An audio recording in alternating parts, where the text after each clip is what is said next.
வணக்கம் வணக்கம் சுதா கிச்சன். ஒரு வானொலி அடுப்பில் வச்சு கொஞ்சோண்டு எண்ணெய் ஊற்றிப்போம்.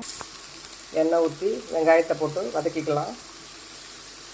வெங்காயம் வதங்கிறதுக்கு கொஞ்சம் உப்பு சேர்த்துக்கிட்டு அதோட சின்னதாக ஒரு ரெண்டு தக்காளி பழம், ஒரு 5-6 பூண்டு பல், 2 பச்சை மிளகா காரத்துக்கு ஏற்ற மாதிரி போட்டுக்குங்க. இதையும் நல்லா வதக்கிப்போம். இதோட ஒரு 2 கொத்து கருவேப்பிலை சேர்த்துப்போம். நல்லா வதங்கிடுச்சு.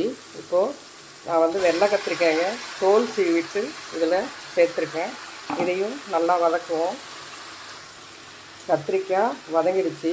இதில் கொஞ்சோண்டு மஞ்சள்தூள், 1 ஸ்பூன் மல்லித்தூள், 1 ஸ்பூன் காரத்தூள், உங்களுக்கு தேவையான அளவு காரம் சேர்த்துக்குங்க. இதை இப்போ வதக்கிப்போம். இதை நல்லா வதக்கியாச்சு. இப்போ இதை நல்லா ஆற விட்டு மிக்சியில் அரைச்சிப்போம். பொடி போடும் போது கொஞ்சம் அடுப்பை சிம்மில் வச்சு வதக்குங்க, அடியில் தீஞ்சிரும். இப்போ இதை ஆற விட்டு மிக்சியில் அரைப்போம். ஆறின உடனே மிக்சியில் போட்டு இதை தண்ணி அதிகமாக விடக்கூடாது, அதுலேயே அரைச்சிடலாம்.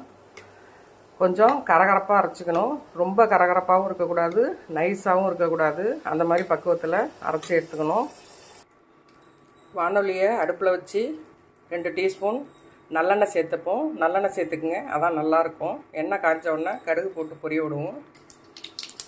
கடுகு பொரிஞ்ச உடனே ஒரு கொத்து கருவேப்பிலை போடுவோம். கொஞ்சம் பெருங்காயத்தூள் போட்டு பொரிய விடுவோம்.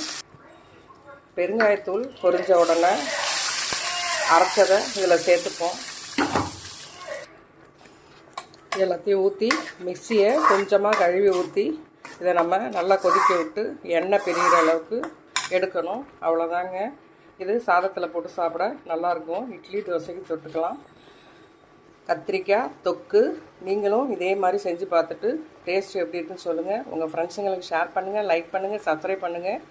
ஆல் பட்டனை கிளிக் பண்ணிக்கோங்க. நான் போடுற வீடியோ உங்களுக்கு அப்லோட் ஆகும்.